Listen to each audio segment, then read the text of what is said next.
चलिए हम लोग यहाँ पे एक एग्जाम्पल लेते हैं। जैसे कि मान लीजिए कि एक सरकारी अधिकारी है और उसके बेटे ने कुछ क्राइम किया है और उस क्राइम के लिए जो डिस्ट्रिक्ट कोर्ट है उस लड़के को 10 साल की सजा सुनाता है। तो ये जब बात उसके पिताजी को मालूम होता है तो उसके जो फादर हैं, जो कि एक सरकारी अधिकारी हैं, वो अपने बेटे को भगाने में मदद करते हैं। तो अब यहाँ पे प्रश्न ये आता है कि क्या जो सरकारी अधिकारी हैं या जो बहुत ही पावरफुल पॉलिटिकल लोग हैं या जो बहुत ही रिच पर्सन हैं, तो क्या उनके ऊपर किसी तरह का कोई कानून व्यवस्था लागू नहीं होता है? क्या उनके लिए कानून कोई मायने नहीं रखता है? उनके लिए कानून और जो एक आम आदमी है जो कि रोड में कमाता है, खाता है, खेती करता है, तो उनके लिए जो कानून है क्या वो अलग काम करता है? और इन अमीरों के लिए, सरकारी अधिकारी के लिए, जो पावरफुल पॉलिटिकल लोग हैं, जो बिजनेसमैन हैं, क्या उनके लिए अलग तरीके से कानून व्यवस्था काम करती है? तो हम लोग इन तमाम प्रश्नों के जवाब जो है इसमें पता करने का प्रयास करेंगे। तो बहरहाल जैसा कि हम लोगों का एक बहुत ही ज्वलंत सवाल है, do laws apply to all? क्या जो कानून है वो सब पे लागू होता है? जैसे कि मैंने अभी आपको एग्जाम्पल दिया। आपके मन में क्या प्रश्न है, आपके दिमाग में क्या ऐसी बातें आती हैं, तो आप भी बताने का प्रयास इसमें कर सकते हैं कि क्या कानून सबके ऊपर काम करता है, कानून सब पे लागू होता है? तो चलिए इन तमाम बातों को हम लोग यहाँ पे समझने का प्रयास करते हैं। तो अगर इस सवाल का जवाब अगर हम जानने का प्रयास करते हैं तो इसका जवाब तो बिल्कुल है कि चाहे वो कोई भी व्यक्ति हो, all persons in independent India are equal before the law. कोई भी व्यक्ति हो, उन सब के सामने, कानून के सामने वो सब छोटे होते हैं और सभी के लिए कानून जो है, कानून व्यवस्था जो है वो एक जैसा व्यवहार करता है।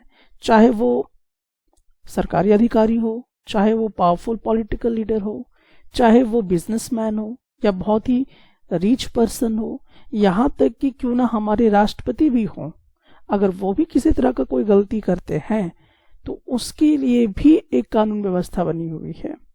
तो कानून के सामने सारे लोग क्या हैं, बराबर हैं। लेकिन ये आज़ाद मुल्क भारत में ऐसा पॉसिबल हो पाया था। इसके भी हम लोग बहुत सारे ऐसे एग्जाम्पल्स समझने का प्रयास यहाँ पे करेंगे और जानने का भी प्रयास करेंगे। तो चलिए सबसे पहले अभी हम लोग यहाँ पे जैसे कि जानने का प्रयास करते हैं कि जो हमारा कानून व्यवस्था जो आज़ाद मुल्क में बना, यानी कि जब हमारा देश आज़ाद हुआ उसके बाद जो कानून व्यवस्था बना उसमें किस किस तरह के परिवर्तन आए, वो सब तमाम चीज़ें आपको यहाँ पे देखने को मिलेंगे और उसके आधार पे हम लोग यहाँ पे जान पाएंगे कि क्या क्या बदलाव जो है वो आपको यहाँ देखने को मिलते हैं। सो जैसा कि आप यहाँ देख सकते हैं, the law cannot discriminate between persons on the basis of their religion. यानी कि जो कानून है जो हमारे भारत देश में लागू हुआ है, तो ये जो कानून है आपके सामने या किसी भी तरह से धर्म के आधार पर, रिलीजन के आधार पे आपके साथ भेदभाव नहीं कर सकता है। तो इस चीज़ का ध्यान रखिएगा। जैसे कि मान लीजिए कि अगर आप बुद्धिस्ट हैं, बुद्ध वगैरह को मानते हैं, तो ऐसा नहीं है कि आपके साथ भेदभाव किया जाएगा या आपको वो अधिकार नहीं मिलेंगे इस भारत देश में जो और अन्य समुदाय को मिलता है। तो ऐसा नहीं है। यहाँ पे चाहे आप किसी भी धर्म के हों, आपको जो अधिकार मिले हैं वही सारा अधिकार अन्य धर्म वालों को भी मिला है। चाहे वो मुस्लिम हो, हिंदू हो, सिख हो, ईसाई हो, कुछ भी हो, उन सब को बराबर अधिकार मिले हुए हैं। सबको अपना रोजी रोटी करने का अधिकार है, सभी को यहाँ पर रहने का अधिकार है।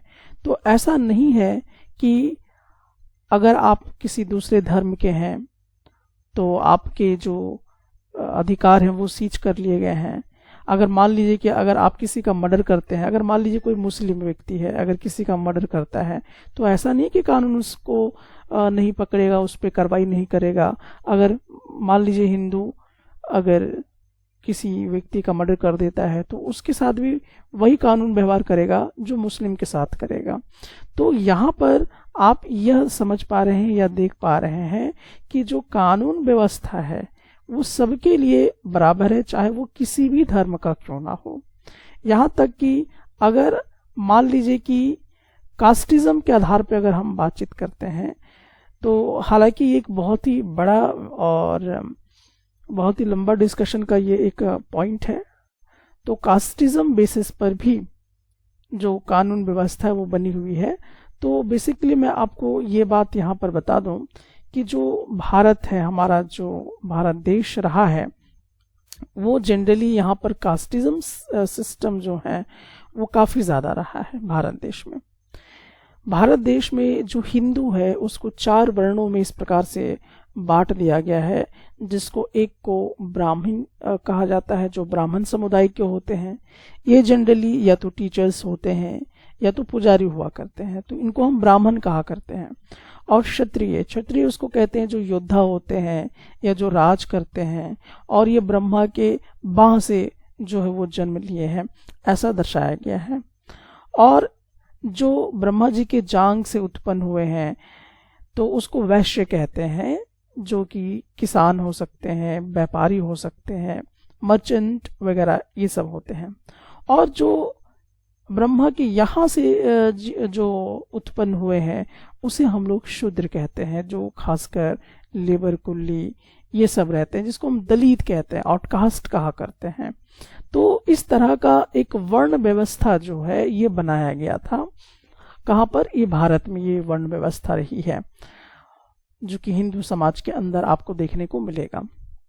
तो अब इसके अनुसार यहाँ पर बहुत सारे जो रूल रेगुलेशंस थे वो अलग थे। जैसे ब्राह्मण लोग थे तो उनको एक ही दंड के लिए, अगर मान लीजिए एक ही दंड है, एक व्यक्ति ने किसी दूसरे व्यक्ति का मर्डर कर दिया, तो अगर ब्राह्मण करता है मर्डर तो उतनी कोई बड़ी बात नहीं है, क्षत्रिय करता है तो कोई बड़ी बात नहीं है, वैश्य कर देगा तो कोई बड़ी बात नहीं है।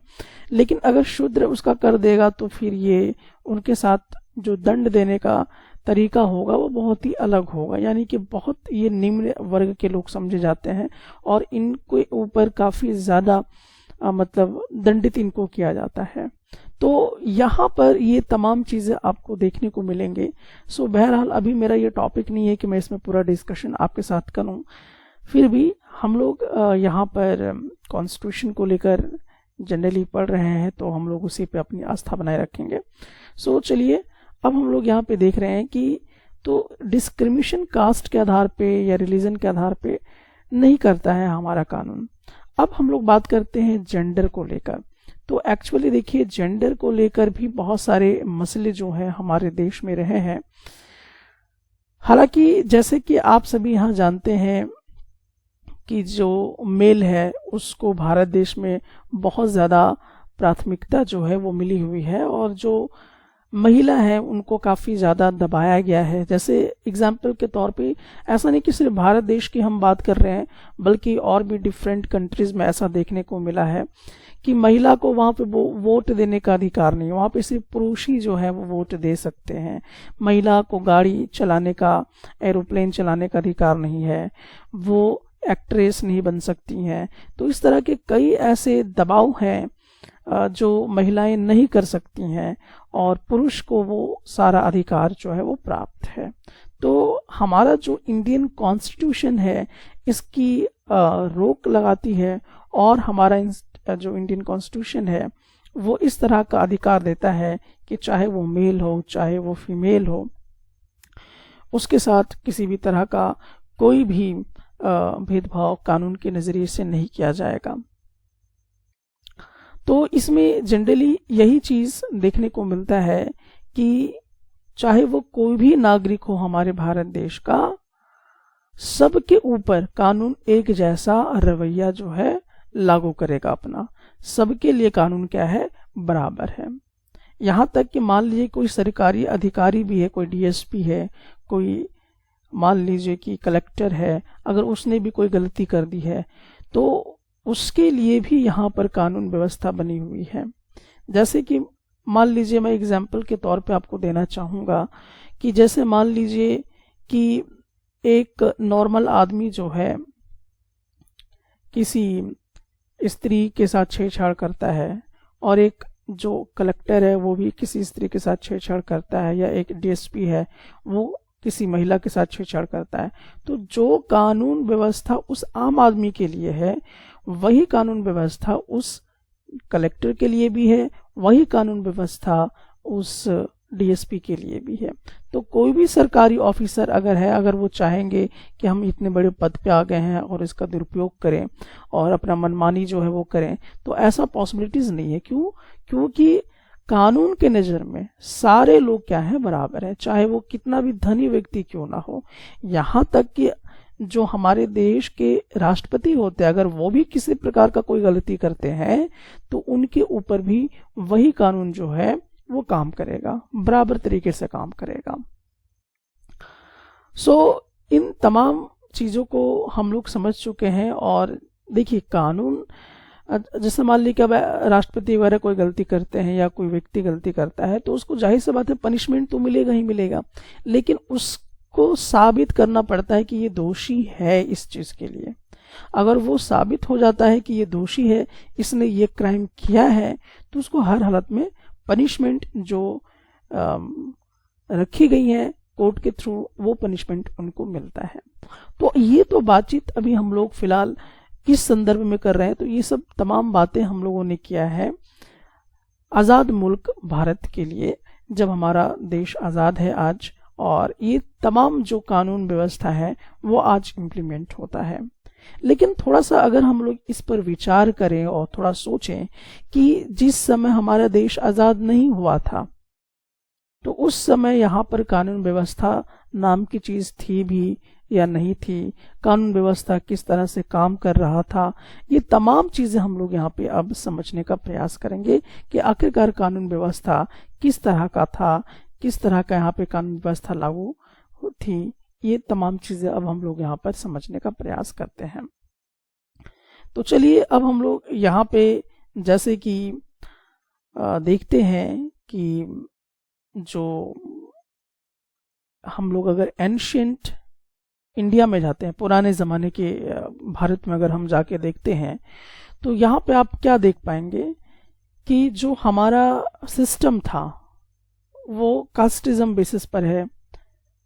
कास्टिज्म के आधार पे, यानी कि वर्ण व्यवस्था हमारे भारत देश में बनी हुई थी।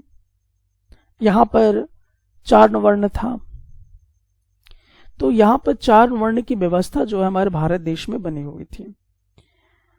तो जो ब्रह्मा के मुंह से जो पैदा हुए उनको ब्राह्मण कहा गया, जो अक्सर पुजारी के रूप में देखे जाते हैं, और जो बाह से उत्पन्न हुए उनको क्षत्रिय कहा गया, जो कि योद्धा, या उन्हीं को अधिकार है सिर्फ राजा बनने का, प्राइम मिनिस्टर बनने का, प्रेसिडेंट बनने का। ये आज के डेट में इसको हम कंपैरिजन ऐसे कर सकते हैं। और जो वैश्य है, जो कि यहाँ से आप देख सकते हैं पैदा हुए हैं, तो वैश्य जो होते हैं उनको व्यापार करने का पूरा अधिकार है, और सिर्फ अगर पूरे बिजनेस करने का किसी को पावर है तो वो सिर्फ वैश्य को।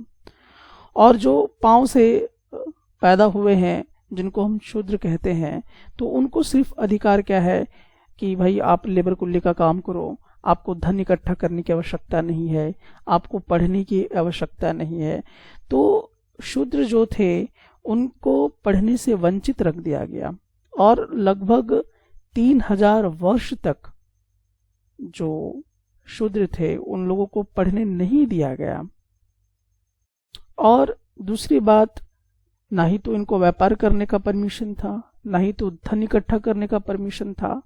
वो तो छोड़ दे, हमारे एंशिएंट हिस्ट्री में ऐसा था कि अगर ये किसी भगवान का नाम ले ले या किसी तरह का कोई गीता श्लोक वगैरह पढ़ दे, किसी मंत्र को पढ़ दे, तो उनकी जीवा को भी काट दी जाती थी। अगर वो गलती से किसी पाठ वगैरह को सुन लेते थे, किसी मंत्र को सुन लेते थे, तो उनके कान में शीशा पिघला के डाल दिया जाता था। इनके जो भी महिला वगैरह होती थीं, उनका कोई रिस्पेक्ट नहीं था, कोई इस तरह का नहीं था, उनको तन वगैरह ढकने का अधिकार नहीं था।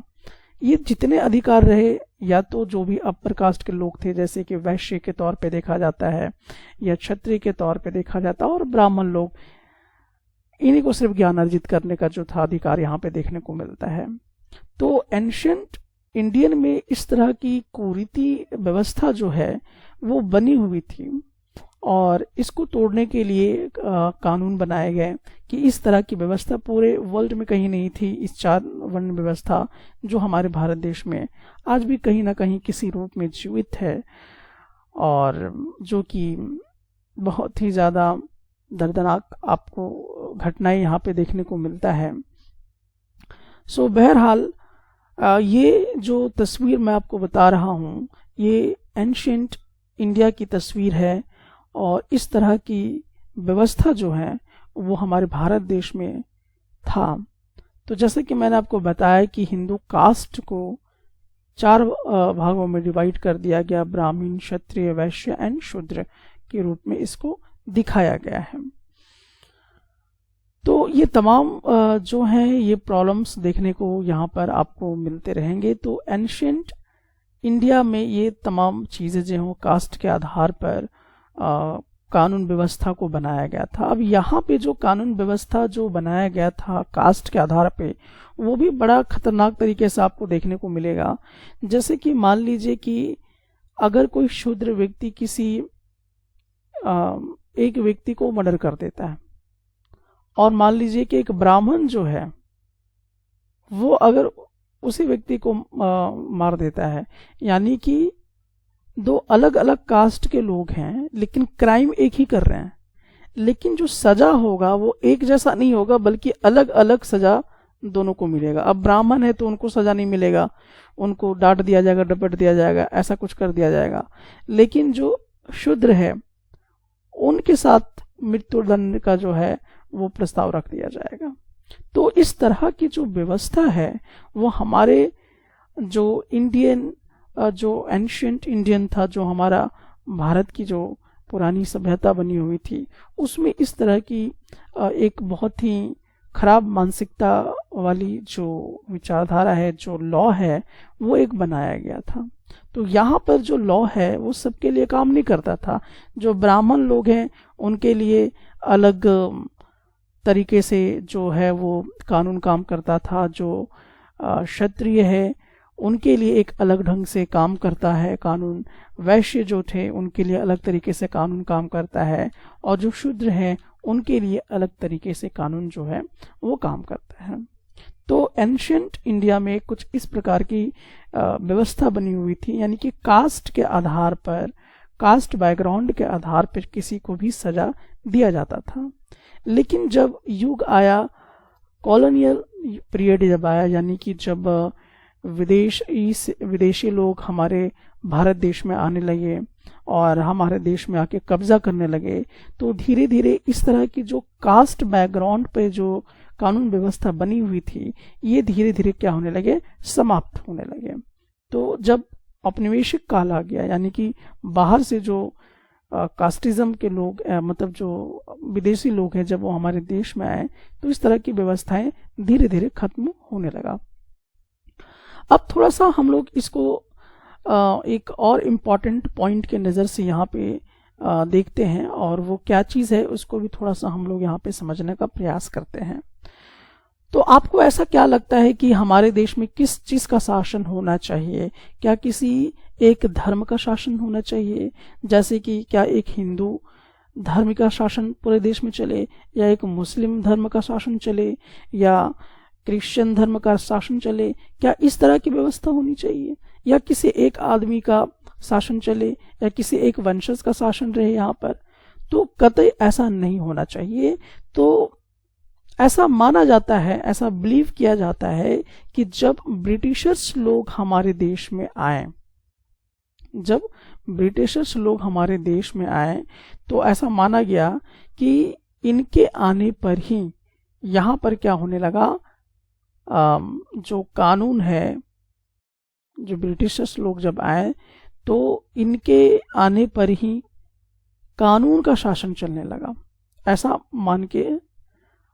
ऐसा माना जाने लगा कि जब अंग्रेज लोग हमारे देश में आए तो यहाँ पर शासन किसका चलने लगा, कानून का शासन। किसी एक व्यक्ति का शासन नहीं चलेगा, किसी एक धर्म का शासन नहीं चलेगा, किसी एक वर्ग का शासन नहीं चलेगा, बल्कि यहाँ पे किसका शासन चलना शुरू हो गया, तो यहाँ पर जो शासन चल रहा था वो कानून का शासन चलने लगा।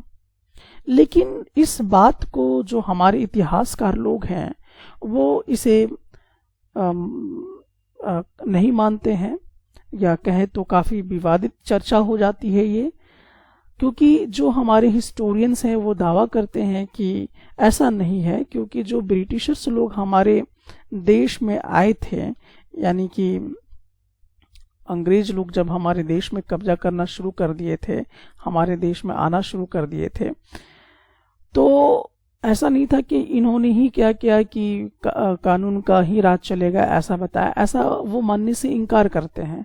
तो उनके इसके लिए वो दो तर्क देते हैं, और वो तर्क क्या हो वो हम लोग यहाँ पे देखते हैं। तो पहला तर्क वो देते हैं कि जब अंग्रेज लोग हमारे देश में आए तो वो एक कानून लेकर आए थे, कॉलोनियल लॉ, यानी कि ये जो लॉ था, ये जो कानून था वो मनमानी टाइप से करते थे इस कानून के माध्यम से। तो हद तक यहाँ तक माना जाता है कि कानून का शासन नहीं है, यहाँ पे देखेंगे तो आप एक अंग्रेजों का शासन चल रहा है, वो मनमानी तरीके से कानून में बदलाव कर देते थे, कानून को इम्प्लीमेंट करते थे। और दूसरी बात अगर हम लोग यहाँ पे जिक्र करें तो इंडियन नेशनलिस्ट, यानी कि ये इतिहासकार ये बात को मानते हैं कि भारत में सबसे बड़ा अहम रोल रहा कि यहाँ पर किसी व्यक्ति का शासन नहीं रहेगा, यहाँ पे किसी धर्म का शासन नहीं रहेगा, किसी एक खास वर्ग का शासन नहीं रहेगा, बल्कि भारत देश में अगर शासन किसी का होगा तो कानून का शासन होगा। और इस विचारधारा को फैलाने पे बहुत बड़े तौर पे योगदान जो इन्होंने दिया है वो यहाँ के जो भारतीय राष्ट्रवादी लोग थे, जो इंडियन नेशनलिस्ट लोग थे, उन्होंने बहुत बड़ा योगदान दिया है। तो ऐसा तर्क कौन दे रहे हैं, हिस्टोरियंस दे रहे हैं। वो तर्क दे रहे हैं कि अंग्रेज जो है वो मनमानी कानून लागू करते थे और वो कब्जा करने के लिए, अपने मुनाफे के लिए कानून बनाते थे, लेकिन जो इंडियन नेशनलिस्ट है उन्होंने विकास जो है वो किया है कानून वगैरह को, कानून व्यवस्था को बनाए रखने के लिए, कि यहाँ पर कानून का ही राज चले, कानून का ही शासन चले, इस तरह का। तो यहाँ पर ये दोनों तर्क आपको शायद समझ में आ गए होंगे। अब दूसरा एक और एग्जाम्पल मैं आपको यहाँ पे देना चाहूंगा, और वो एग्जाम्पल है कि जो अंग्रेज लोग थे वो मनमानी ढंग का कानून व्यवस्था यहाँ लागू करते थे। तो इसके लिए हम लोग एक यहाँ पर एग्जाम्पल के तौर पे भी जो है ये समझने का प्रयास करते हैं।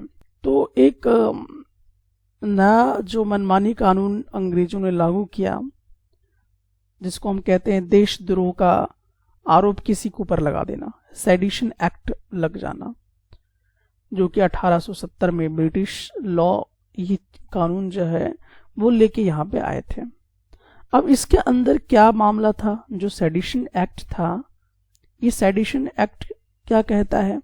तो ये सेडिशन एक्ट ये कहता है कि अगर कोई भी व्यक्ति सरकार के खिलाफ बोलती है या उसके काम में रुकावट पैदा करती है तो बिना उस पे मुकदमा चलाए सीधा उसको अरेस्ट करके जेल में डालने का प्रावधान था। तो सेडिशन एक्ट समझ में आया। सेडिशन एक्ट में आप में देशद्रोह का मामला आ जाएगा, आपसे ये आपको ये नहीं पूछा जाएगा, आपको ये बताया भी नहीं जाएगा कि आपको अरेस्ट क्यों किया जा रहा है, आपको ये भी नहीं, नोटिस वगैरह कुछ भी नहीं मिलेगा, सीधा आपको अरेस्ट करके जेल में डाल दिया जाएगा अगर आपने सरकार के खिलाफ बोलने का प्रयास किया। तो इसको हम सेडिशन एक्ट कहा करते थे। तो ये जो सेडिशन एक्ट था, इस सेडिशन एक्ट को हम लोग अगर देखें ध्यान से कि भाई ये तो मनमानी हो गया कि अगर कोई भी गलत सरकार कर रही है और जनता उसके खिलाफ अगर आवाज उठाती है तो आप कहीं ना कहीं अपना मनमानी थोपने के लिए उन पर इस तरह के कानून व्यवस्था लागू कर देते हैं कि अगर वो आपके खिलाफ बोलती है तो आप सीधा उसको अरेस्ट कर लीजिएगा, जेल में उठा के डाल दीजिएगा, उनसे पूछिएगा भी नहीं कि आप क्यों यहाँ पर आंदोलन कर रहे हैं, प्रोटेस्ट कर रहे हैं, क्यों सरकार की बुराई आप कर रहे हैं।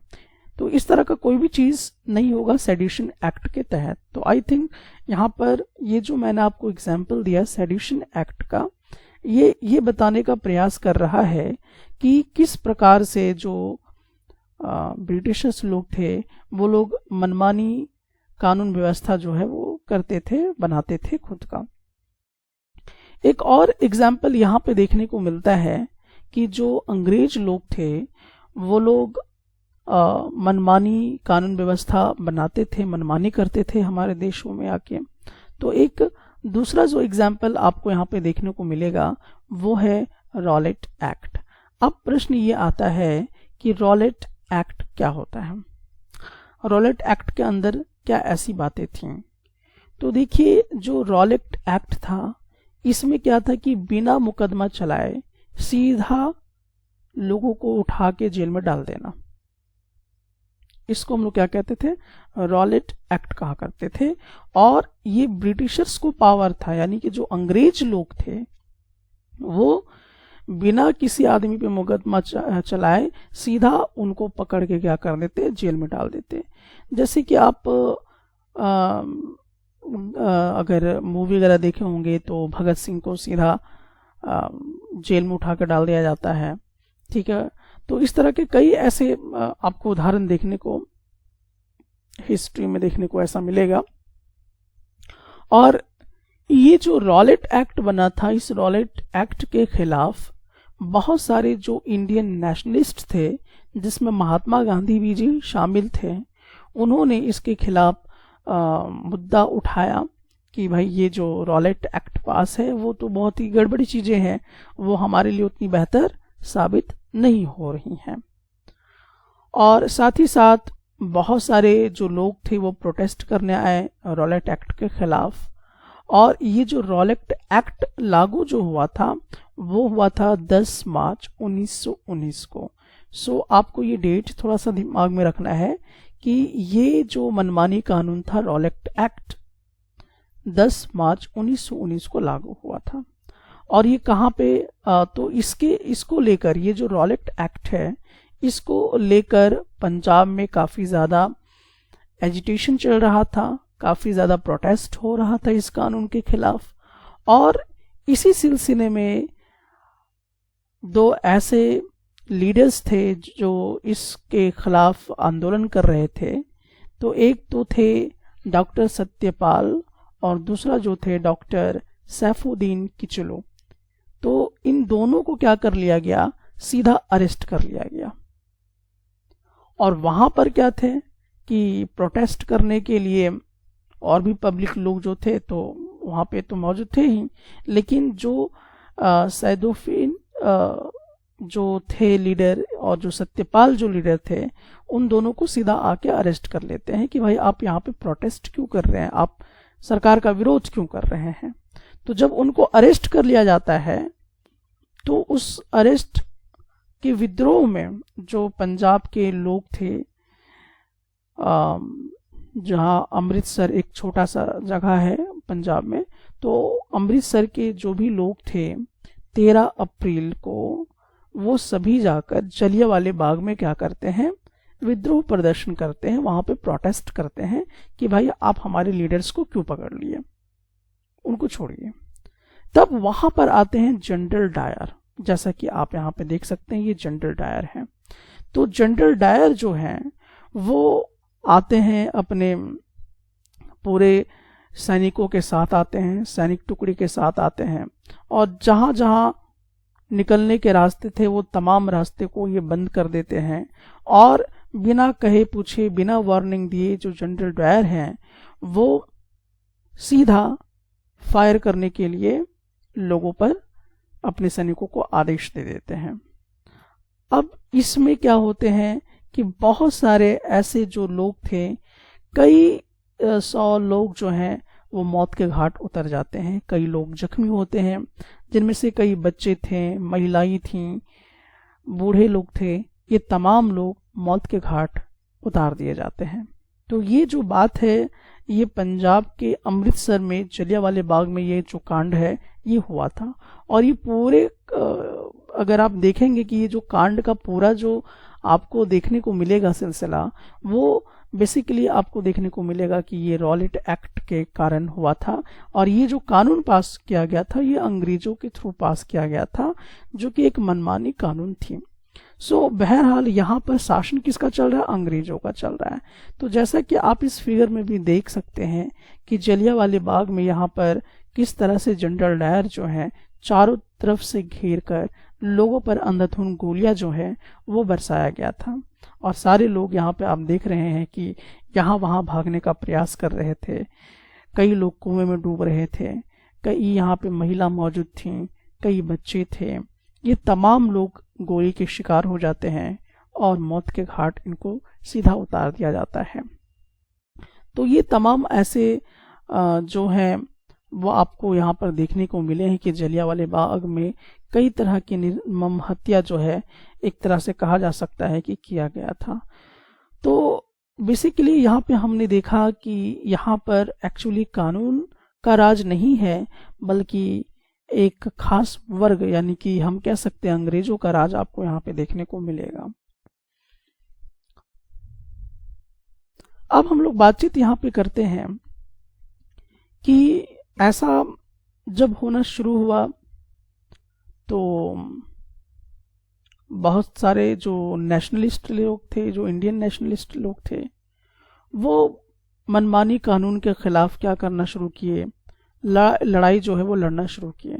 उनका मानना था कि हमारे देश में सबको इक्वल चीज़ें मिले, इक्वलिटी के आधार पर कानून व्यवस्था बनाई जाए और वो न्याय संगत होनी चाहिए। ऐसा नहीं कि अगर आप बहुत ही उच्च वर्ग के हैं या आप बहुत पावरफुल हैं तो आपके लिए कानून छोटा होगा और वही कानून किसी दूसरे के लिए बहुत ही बड़ा होगा, बहुत ही ज़्यादा दंडनीय होगा। ऐसा भी नहीं है। तो लगभग 19वीं शताब्दी के अंत तक आते आते बहुत सारे हमारे जो इंडियन नेशनलिस्ट लोग थे, उन्होंने मांग करना शुरू किया कि जो अंग्रेज लोग कोर्ट वगैरह बनाए हैं उस कोर्ट में उनको भी भागीदारी मिले, वो भी अपने इंडियंस के अधिकार के लिए लड़ सकें, उनको डिफेंड कर सकें, अपनी बात को रख सकें, वो भी जज बने, वो भी वकील बने। इस तरह के जो डिमांड है वो इंडियन नेशनलिस्ट जो है वो रखना शुरू कर देते हैं और अपने लोगों की हित में उनको डिफेंड करने के लिए वो अपने आप को वहां पे डिमांड को रखते हैं। तो आज जैसा कि हम सभी जानते हैं कि आज तो हम सभी कॉन्स्टिट्यूशन को फॉलो करते हैं। आज हमारे देश में किसका शासन है? हमारे कॉन्स्टिट्यूशन का शासन है, हमारे संविधान का जो है उसका शासन है।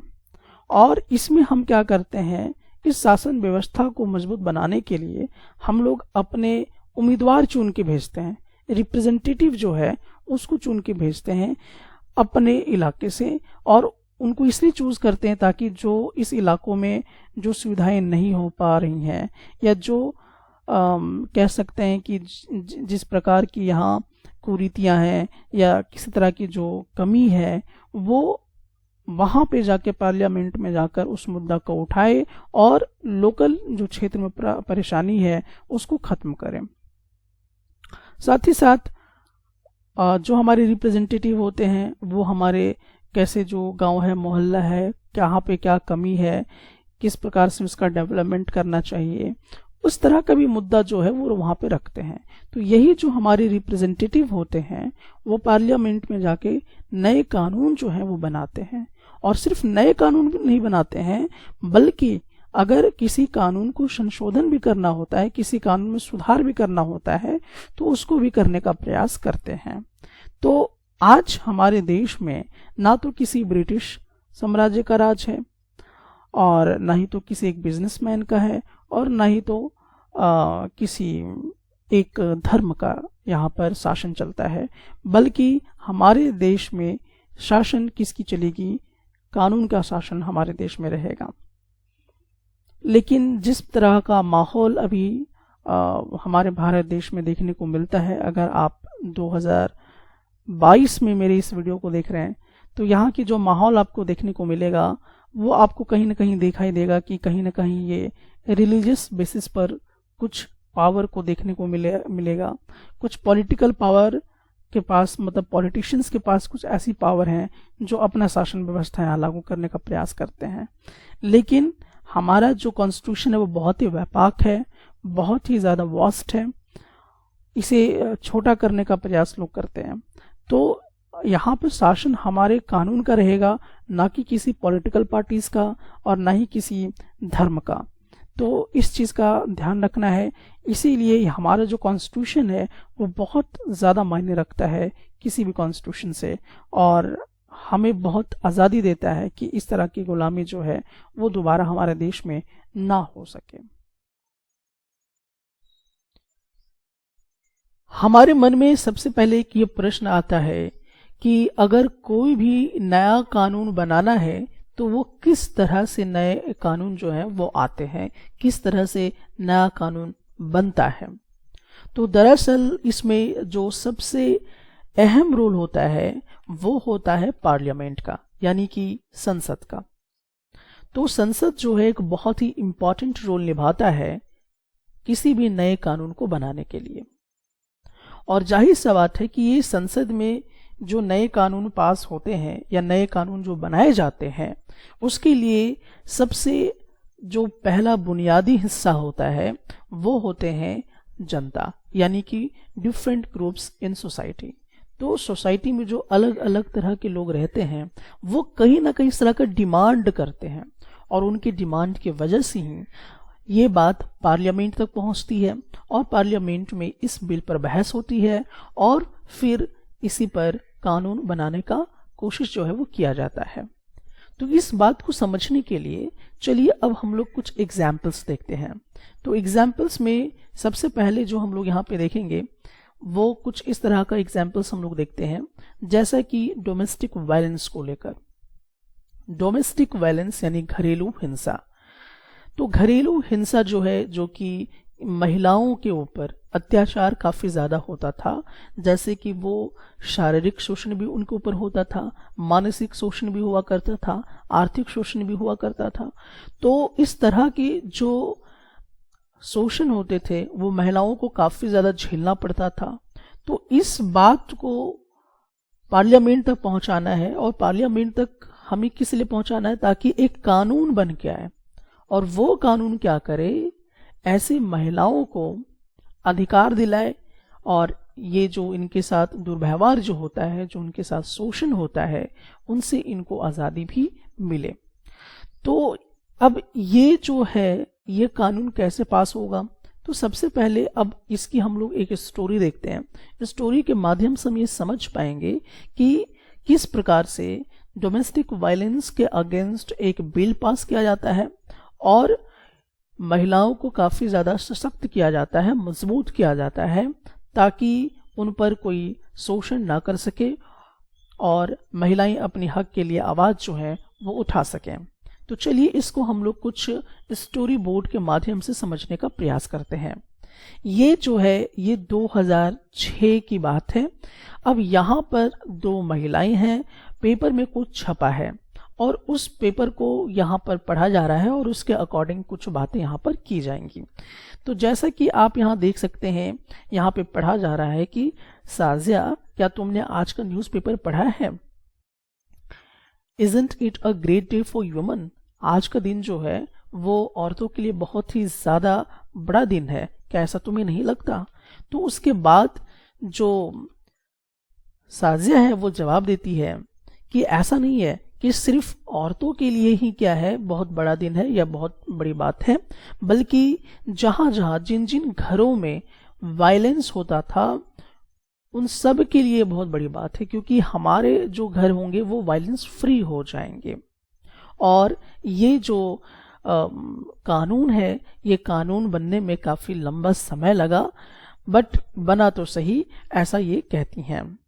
अब उसके बाद ये जो है, ये कानून क्यों आया, कैसे आया था, किस कानून के विषय में है, तो ये तो आपको समझ में आ गया कि यहाँ पर महिलाओं के ऊपर अत्याचार हो रहा था।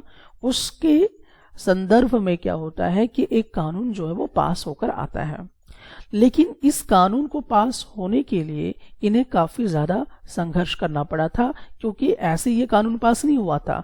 अब इस कानून को पास करवाने के लिए कितना संघर्ष कर रहे हैं, किस प्रकार से जनता आवाज उठा रही है, हम उस पहलू पर भी गौर करेंगे। तो अब देखिए, ये जो दौर था यानी कि 1991 का दौर था, और अपने ऑफिस में ये लोग सारे लोग थे यहाँ पर। लेकिन अब यहाँ पर आप देख सकते हैं कि ये जो यहाँ पे महिला आपको यहाँ पे दिखाई दे रही है, ये सबसे पहले एक अपनी जो है शिकायत लेकर आती है और ये कहती है कि मुझे कुछ एडवाइस चाहिए, मेरे जो हस्बैंड हैं वो बहुत ही मुझे पीटते हैं और ये बात मैं किसी से कह नहीं पाती हूँ, मुझे बहुत ही शर्म आता है और मैं कहीं जा भी नहीं सकता हूँ, तो क्या मुझे इसके लिए न्याय मिलेगा? ये बात जो है यहाँ इस तरह से वो रखती हैं। साथ ही साथ यहाँ पर एक और महिला होती हैं, जैसा कि आप यहाँ पे देख सकते हैं, ये भी एक अपनी शिकायत लेकर आती हैं इस दफ्तर में और कहती हैं कि मेरे साथ भी बहुत ही बुरा बर्ताव किया जाता है, मेरे जो बेटे हैं, जो मेरे बहू हैं, वो मेरे साथ बहुत ही बुरा बर्ताव करते हैं, मेरे साथ गाली गलौज करते हैं, यहाँ तक कि मैं अपना खुद का जो बैंक अकाउंट्स है उसको भी यूज़ नहीं कर पा रही हूँ। साथ ही साथ मुझे घर से बाहर निकालने की बार बार धमकी जो है वो दी जाती है। जब ये बात इस तरह से सुनी जाती है, यानी कि पूरी जो दुखी है, जो पूरी जो व्यथा है वो यहाँ पर शेयर की जाती है। फिर से आप यहाँ पे देख सकते हैं कि ये जो महिला है वो कहना शुरू करती है कि I do not want to go to the police, यानी कि मैं तो पुलिस के पास भी नहीं जाना चाहती हूँ, मैं सिर्फ इतना चाहती हूँ कि घर में जो मेरे साथ पति के जरिए जो मारपीट की जाती है, गाली गलौज की जाती है, मेरे ऊपर जो शारीरिक या मानसिक तौर पे जो मेरे ऊपर शासन किया जाता है, शोषण किया जाता है, उसको कम से कम बंद करवा दिया जाए और मुझे इससे आज़ादी मिल जाए। साथ ही साथ ये जो महिला हैं ये भी कहती हैं कि मैं भी यही चाहती हूँ कि मुझे घर से बाहर ना निकाला जाए, ऐसा कुछ व्यवस्था जो है वो किया जाए। तभी यहाँ पे जो दफ्तर में बैठी हुई महिला होती हैं ये कहती हैं कि दुर्भाग्यवश से ऐसा कोई भी कानून हमारे संविधान में नहीं बनाया गया है जो इस तरह के मसलों पर विचार कर सके और आपको अधिकार दिला सके। अब देखिए, यहाँ पे ये समझ में आपको आ गया है कि महिलाओं की इस तरह का समस्या आ गया, घरेलू हिंसा का समस्या। अब ये कानून में दर्ज नहीं है, कानून इसके लिए बना ही नहीं है, लेकिन अब देखिए यहां से आवाज जो है वो उठना शुरू हो चुका है।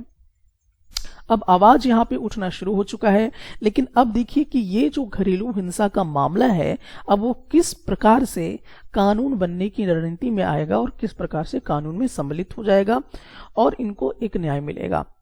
लेकिन इससे पहले भी ऐसा नहीं था कि सिर्फ उसी दौर में ऐसा चल रहा था, बिल्कुल बहुत जगह पर इसकी आवाज़ें जो हैं वो बुलंद की जा रही थी लोगों के बीच में।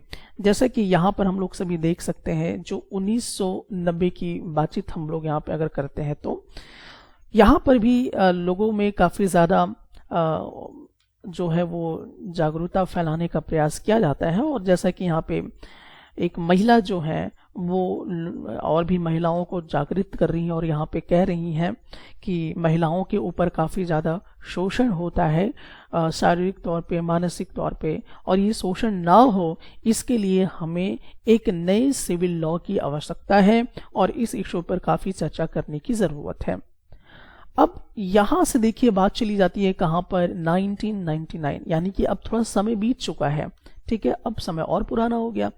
अब देखिए यहाँ पर क्या होते हैं कि यहाँ पे आप देख सकते हैं कि यहाँ पे लॉयर्स लोग बैठे हुए हैं और स्टूडेंट्स लोग बैठे हुए हैं, जो एक्टिविस्ट लोग हैं वो लोग बैठे हुए हैं यहाँ पर, ठीक है, और इन मसलों पर बातचीत कर रहे हैं कि जो डोमेस्टिक वायलेंस होता है इसके लिए हम लोगों को प्रिवेंशन एंड प्रोटेक्शन बिल जो है वो लेकर आना चाहिए। एक मसौदा ये लोग जो है, एक ड्राफ्ट जो है वो तैयार कर रहे हैं कि ये जो मामला है ये बहुत ही गंभीर मामला है घरेलू हिंसा का, तो इसमें हमें कुछ ना कुछ करना चाहिए। तो यहाँ पर ये लोग तमाम बातें जो हैं वो करते हैं कि जो डोमेस्टिक वायलेंस हो रहा है इसमें हमें क्या क्या चीज़ें लेकर आनी चाहिए। एक प्रॉपर डेफिनेशन जो है घरेलू हिंसा का वो यहाँ पर लेकर आते हैं कि आखिरकार घरेलू हिंसा को रोका कैसे जा सकता है। तो घरेलू हिंसा को सबसे पहले तो डिफाइन करना पड़ेगा। तो डिफाइन ये किया जा रहा है कि अगर मान लीजिए किसी के ऊपर फिजिकली वायलेशन किया जा रहा है, डिस्क्रिमिनेशन किया जा रहा है, यानी कि शारीरिक उनका अगर शोषण किया जा रहा है, आर्थिक तौर पे या उनको सेक्सुअल तरीके से उनको क्या किया जा रहा है, शोषण किया जा रहा है, या उनके साथ गाली गलौज किया जा रहा है, या इमोशनली उनको काफ़ी अब्यूज किया जा रहा है, तो इस पे एक मसौदा तैयार होता है। साथ ही साथ यहाँ पे देखते हैं कि the law should cover any women living with a share domestic space, they should be protected from being evicted from the shared household। ऐसा भी यहाँ पे कानून होना चाहिए ताकि कोई भी किसी भी महिला को घर से बाहर ना निकाल सके, उनका भी उनमें अधिकार होना चाहिए। ऐसी जो है कानून होना चाहिए। अब देख रहे हैं कि यहाँ जो महिला है ये कह रही है कि और भी कुछ ऐसी अगर बातें हैं तो उसको सामने जो है वो आना चाहिए। तो इस तरह से जो है वो अभी मसौदा जो है वो तैयार होना शुरू होता है कि ये जो मुद्दा है वो बहुत ही ज़्यादा गंभीर मुद्दा है और इस पर विचार होना चाहिए। सो अब देखिए इस वाले केस में अब यहाँ पे देखिए कि क्या होता है। तो यहाँ पर आप देख रहे हैं अब यहाँ पे कॉन्फ्रेंस किया जा रहा है। देख रहे हैं कि बहुत सारे मीडिया वाले लोग आए हुए हैं। अब इस बात को धीरे धीरे पब्लिकली जो है फैलाया जा रहा है। तो इसमें आप देखेंगे कि the women's movement want a new law on domestic violence, the government should introduce it in a parliament soon. तो अब ये विचार बना रहे हैं कि ये जो महिलाओं की जो मुहिम छिड़ी हुई है इसमें एक नए कानून की आवश्यकता है, जिसमें एक डोमेस्टिक वायलेंस का कानून जो है वो पास किया जाए और गवर्नमेंट के सामने इसको इंट्रोड्यूस किया जाए पार्लियामेंट के जरिए, बहुत ही जल्दी इसको पार्लियामेंट में पास कराया जाए। और फाइनली होता क्या है कि ये 2002 जब आ जाता है तो ये जो बिल है इसे पार्लियामेंट में उठाया जाता है, इस बिल पे बातचीत की जाती है और फाइनली ये बिल जो है वो पूरी तरह से सामने आता है पार्लियामेंट के सामने। लेकिन इसमें कुछ बातें आ जाती हैं। क्या बातें आती हैं वो थोड़ा देख लीजिए कि जब पेपर में जब इससे रिलेटेड कुछ छपता है तो इसमें महिलाएं जब पढ़ती हैं तो ये देखती हैं कि जो भी इन्होंने सजेस्ट किया था जिन जिन बिंदुओं पर जिन जिन काम को होने के लिए वो नहीं होता है। तो यहाँ पर फिर महिलाएं क्या करती हैं, ये कहती हैं कि हम लोगों को फिर से क्या करना चाहिए, बिल का विरोध करना चाहिए। ठीक है, तो बिल का यहाँ पे विरोध होगा और विरोध कैसे प्रकट किया जाएगा। तो यहाँ पे देखिए ये महिला कहती हैं कि हमें प्रेस कॉन्फ्रेंस बुलाना चाहिए और जितने भी ऑनलाइन पिटीशन वगैरह हैं वो हम लोगों को यहाँ पे डालना चाहिए ताकि ये जो बिल पास हुआ है ये कहीं ना कहीं हमारे साथ फ्रॉड किया गया है। इस तरह की विचारधारा जो है वो सामने आती है।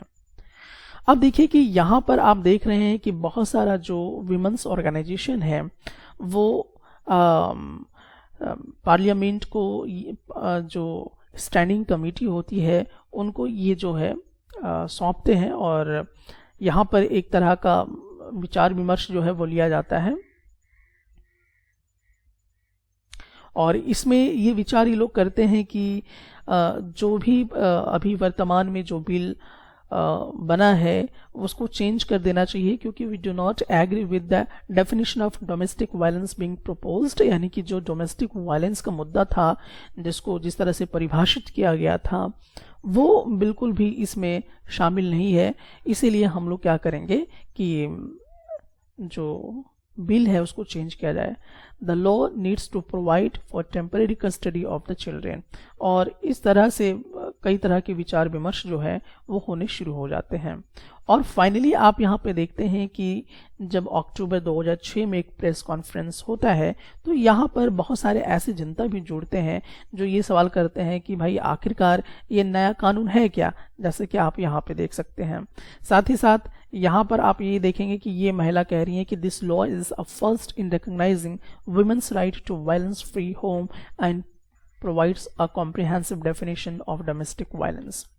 और इस तरह से देख रहे हैं कि ये ऐसा कानून है कि ये जो डोमेस्टिक वायलेंस का जो कानून है ये ऐसा है जिसमें जो महिलाओं के ऊपर उत्पीड़न किया जाता है उससे उनको काफ़ी ज़्यादा राहत मिलेगा।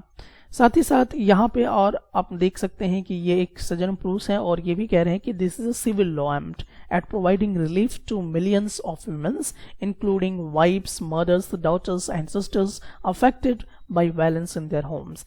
ये एक्सप्लेन करने का काम कर रहे हैं कि जो हम बिल की बात कर रहे हैं, जिस बिल को हम पास कराना चाहते हैं, ये बिल है क्या।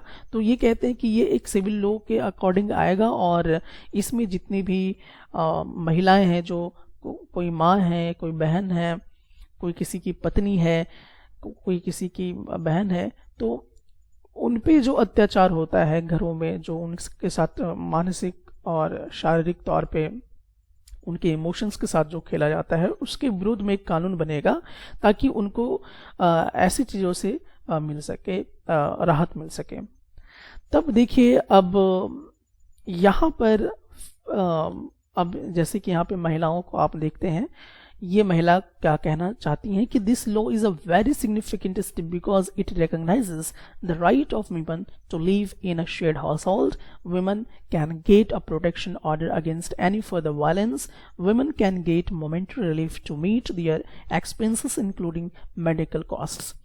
तो उनको कोई महिलाओं को घर से कोई बाहर भी ना निकाल सके, ऐसा भी जो है एक कानून व्यवस्था जो है इसके अंदर आएगा। ये जो डोमेस्टिक वायलेंस का केस होगा, लगभग बहुत समय होने के बाद ये जो कानून है वो बन के सामने आ जाता है और इम्प्लीमेंट हो जाता है काम। सो इस तरह से हमने देखा कि जो डोमेस्टिक वायलेंस का केस है वो एक बिल जो है पार्लियामेंट में कैसे पहुंचता है। तो यहाँ पे जो महिलाएं हैं वो जगह जगह पर जाती हैं, लोगों को समझाने का प्रयास करती हैं, उनको जागरूक करती हैं। ये मुद्दा कहीं से उठ के आता है और फिर इस पे लोगों की राय बनती है, इस पर मसौदा तैयार किया जाता है और फिर ये पार्लियामेंट में जाता है और वहाँ पे इस बिल पर काम किया जाता है और इसको पास कराया जाता है।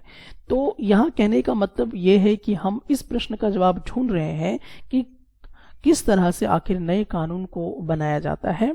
तो जाहिर सा बात है ये पार्लियामेंट के थ्रू होगा, लेकिन पार्लियामेंट में ये जो आवाज़ है वो कैसे पहुंचती है, तो ये उसकी जो बेस आधार होते हैं वो लोग होते हैं, जनता होते हैं। वो अगर इस मुद्दा को उठाते हैं तो ये धीरे धीरे पार्लियामेंट की तरफ जाएंगे और पार्लियामेंट में फिर ये मसौदा वगैरह सब जब तैयार हो जाएगा तो पार्लियामेंट में ये बिल पहुंचेगा, वहाँ पर इस पर डिस्कशन होंगी और उसके बाद फिर कानून जो है वो लागू किया जाएगा, कानून इस पे नए कानून जो है वो बनाए जाएंगे। तो इस प्रकार से हम लोग यहाँ पे देखते हैं कि कानून जो है वो बनाया जाता है। इसमें पार्लियामेंट का बहुत बड़ा रोल है, साथ ही साथ पब्लिक की बहुत बड़ा यहाँ पे रोल आपको देखने को मिलेगा।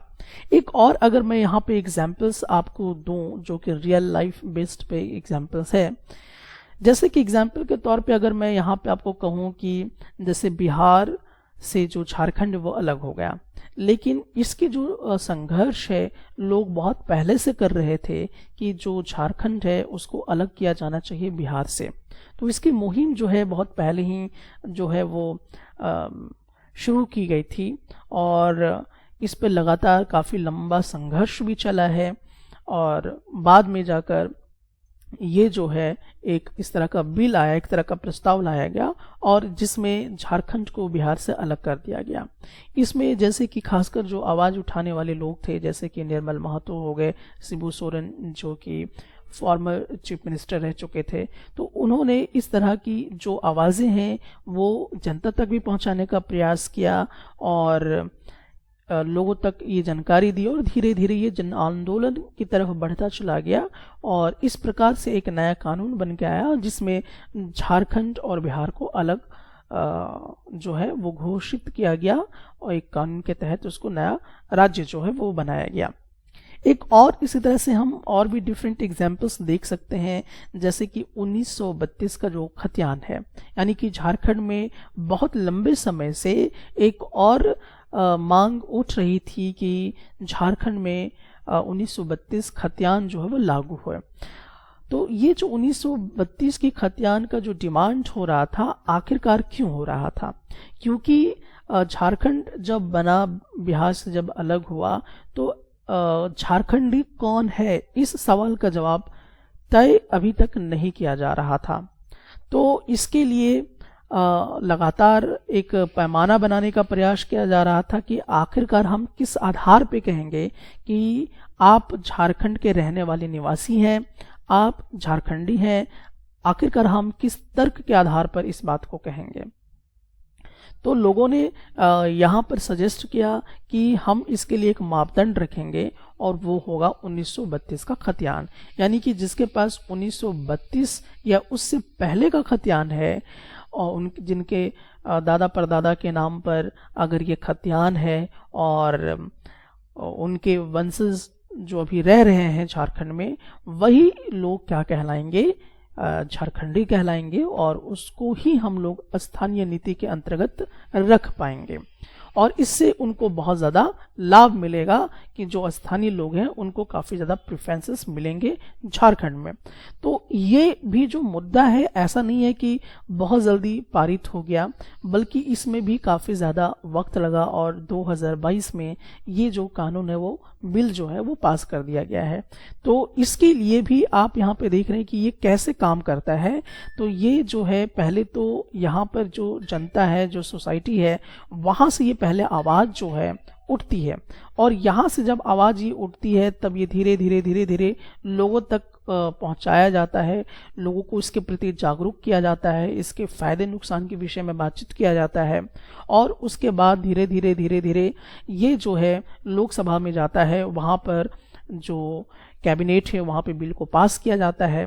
अब इसके बाद अब ये गवर्नर को सौंप दिया जाएगा। गवर्नर जो है वो केंद्र सरकार को सौंपेंगे, फिर वहाँ पे पार्लियामेंट में इस बिल को पास करने की जो है वो गुजारिश की जाएगी।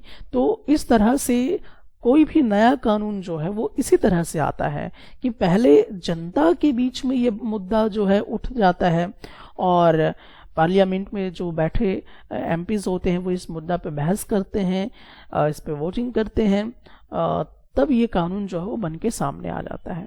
सो हम फाइनली ये समझ चुके हैं कि आखिरकार कोई भी नया कानून किस तरह से बनता है। तो इसके जो बड़े पैमाने होते हैं वो डेफिनेटली पार्लियामेंट का एक बहुत अहम रोल होता है और उस रोल में भागीदारी सबसे ज्यादा किसकी होती है? जनता की होती है। अभी हम लोग इस बात पे चर्चा करेंगे कि अगर कोई ऐसा कंट्रोवर्शियल कानून अगर बन जाता है तो उस पर क्या किया जा सकता है। क्या वो कानून परमानेंटली जो है वो बना रहेगा या उस पर हम किसी तरह का कोई संशोधन कर सकते हैं या उसको हम रद्द कर सकते हैं या नहीं कर सकते। ऐसी व्यवस्था हमारे कॉन्स्टिट्यूशन में है भी या नहीं है, तो इस चीज़ को हम यहाँ पे समझने का प्रयास करेंगे। तो जैसा कि हम सभी जानते हैं कि अगर मान लीजिए कि जो कानून पास होता है वो कहाँ होता है? पार्लियामेंट में होता है। लेकिन अगर पार्लियामेंट में कोई गलत कानून अगर पास हो जाता है, अगर पार्लियामेंट में अगर कोई गलत कानून पास हो जाता है तो फिर इसके लिए क्या किया जा सकता है? तो इसके लिए जो व्यवस्था है कि इस कानून में चेंजेस किए जा सकते हैं कि नहीं किए जा सकते हैं, इस कानून को मॉडिफाई किया जा सकता है कि नहीं किया जा सकता है, या कैंसिल किया जा सकता है कि नहीं, तो ये अधिकार किसके पास होता है? कोर्ट के पास होता है। तो कोर्ट के पास ये पावर होता है कि वो इस लॉ को क्या कर सके? मॉडिफाई कर सके या कैंसिल कर सके। लेकिन अगर कोर्ट इस चीज को पाती है कि जो कानून बना है वो कॉन्स्टिट्यूशन के ठीक विरुद्ध काम कर रहा है, कॉन्स्टिट्यूशन के अगेंस्ट वर्क कर रहा है, तो उस कानून में या तो मॉडिफाई हो जाएगा या तो फिर उस कानून को रद्द कर दिया जाएगा। सो कानून कहाँ बनेगा? पार्लियामेंट में, और वो कानून अगर गलत पारित हो जाता है तो उसको कैंसिल या मॉडिफाई करने का जो पावर होता है वो कोर्ट के पास होता है।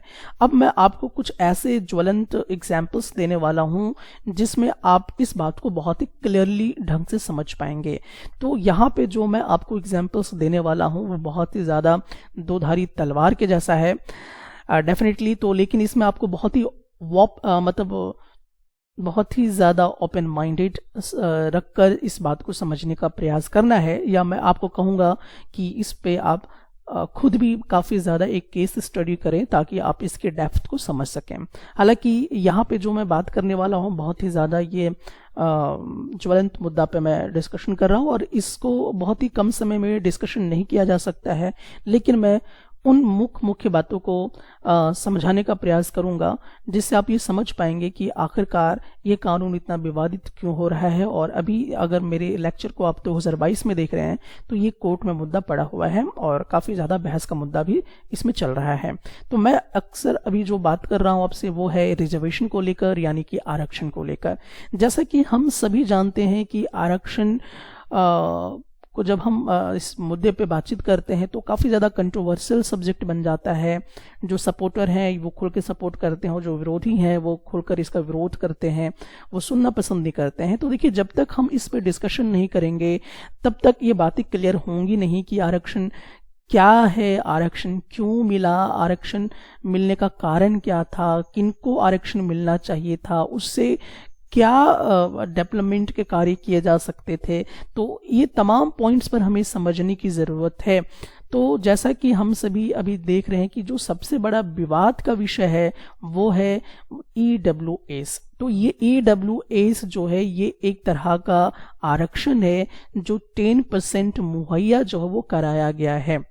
तो ये जो EWS आरक्षण है ये अभी 2022 में कोर्ट में चल रहा है। इस पे काफ़ी विवाद हो रहा है, काफ़ी इसमें बहस हो रहा है। 5 जजों की इसमें बेंच बैठी हुई है और पांचों के पांचों सवर्ण जाति से ही आते हैं। अब इसमें क्या आएगा फैसला ये अभी मुझे नहीं मालूम है, जो भी वर्डिक्ट आएंगे वो न्यूज़पेपर के माध्यम से हम सभी जान पाएंगे। तो ये इतना ज़्यादा विवादित अभी फिलहाल क्यों है? क्योंकि इसे कहा जा रहा है कि जो EWS जो आरक्षण है ये पूरी तरह से कॉन्स्टिट्यूशन के खिलाफ है और ये एक सोची समझी एक साजिश है, और कहा जाए तो ये एक बहुत ही बड़ा प्रहार है हमारे कॉन्स्टिट्यूशन के ऊपर। तो अब इसको समझने की ज़रूरत है कि आखिरकार ऐसा क्यों कहा जा रहा है, जबकि हम सभी जान रहे हैं कि जो आरक्षण है वो किनको किनको मिल चुका है। तो आरक्षण आपको मालूम है कि AC ST को 22.5% आरक्षण मिला हुआ है, और जो OBC के लोग हैं उनको कितना मिला हुआ है, 27% आरक्षण मिला हुआ है। तो इन सबको आरक्षण मिल गया है, तो EWS के अंतर्गत जो लोग आते हैं उनको भी 10% का आरक्षण मिलना चाहिए। तो सबसे पहले तो ये हमें समझने की आवश्यकता है कि आखिरकार EWS जो 10% का आरक्षण मिला है वो मिला किनको है। तो ये मिला हुआ है किनको, जो अपर कास्ट के लोग हैं, जो अपर कास्ट के लोग हैं, जो स्वर्ण जाति के लोग हैं, उनको EWS 10% आरक्षण मिला हुआ है। अब ये आरक्षण किस आधार पर इनको दिया गया, पहले इस बात को समझने की आवश्यकता है। तो इसमें एक व्यवस्था, पार्लियामेंट में एक कानून लाया गया कि आर्थिक लेवल पे जो है आरक्षण होनी चाहिए, आर्थिक लेवल पे जो है आरक्षण होनी चाहिए। तो इस चीज को यहाँ पर रखा गया है, लेकिन ऐसा कोई कॉन्सेप्ट हमारे कॉन्स्टिट्यूशन में है ही नहीं जो आर्थिक स्थिति को नजर में रखते हुए आरक्षण किसी को दे, क्योंकि आरक्षण जो है वो गरीबी हटाओ योजना बिल्कुल नहीं है, या पेट भरने वाला योजना बिल्कुल भी नहीं है। आरक्षण का ये कतई मकसद नहीं रहा कि गरीबी हटाओ, क्योंकि समय के साथ साथ ये जो गरीबी है वो रह भी सकती है, नहीं भी रह सकती है। इसके बहुत सारे मापदंड हैं और सरकार बहुत सारे ऐसे वेलफेयर करवाते भी हैं, बहुत सारे वो पैरामीटर तय करते हैं कि कौन गरीबी रेखा में है कि नहीं है, और गरीबी को कैसे हटाना है, खत्म करना है। इस पे काफ़ी ज़्यादा वेलफेयर, ये बहुत सारी योजनाएं जो हैं वो आती रहती हैं। लेकिन इसके बावजूद भी एक आरक्षण का दृष्टिकोण बना देना और उसके माध्यम से ये कहना कि हम आरक्षण जब बनाएंगे तभी गरीबी हटेगा, तो ये एक बहुत ही कंट्रोवर्शियल सब्जेक्ट बन जाता है, क्योंकि आरक्षण जो है गरीबी हटाओ योजना कतई नहीं है। तो बात ये आता है कि आखिरकार किस आधार पे जो अपर कास्ट के लोग हैं उनको इस तरह से आरक्षण मिल चुका है।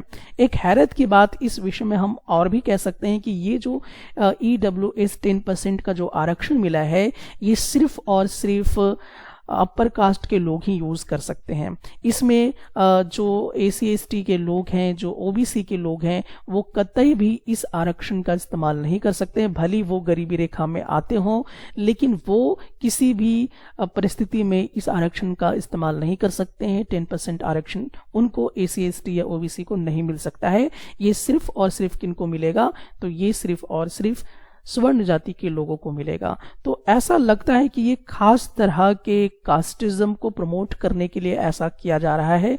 ये भी जो मुद्दा है वो सामने आता है कि आखिरकार जब गरीबी रेखा ही बनानी है तो इस गरीबी रेखा में AC/ST भी आ रहे हैं, OBC भी आ रहे हैं, लेकिन एक खास वर्ग के लोगों को जो जिनके पास एक विशेष अधिकार पहले से ही प्राप्त रहा है, उन्हीं को ये आरक्षण EWS बनाकर 10% आरक्षण क्यों देने की बात कही जा रही है।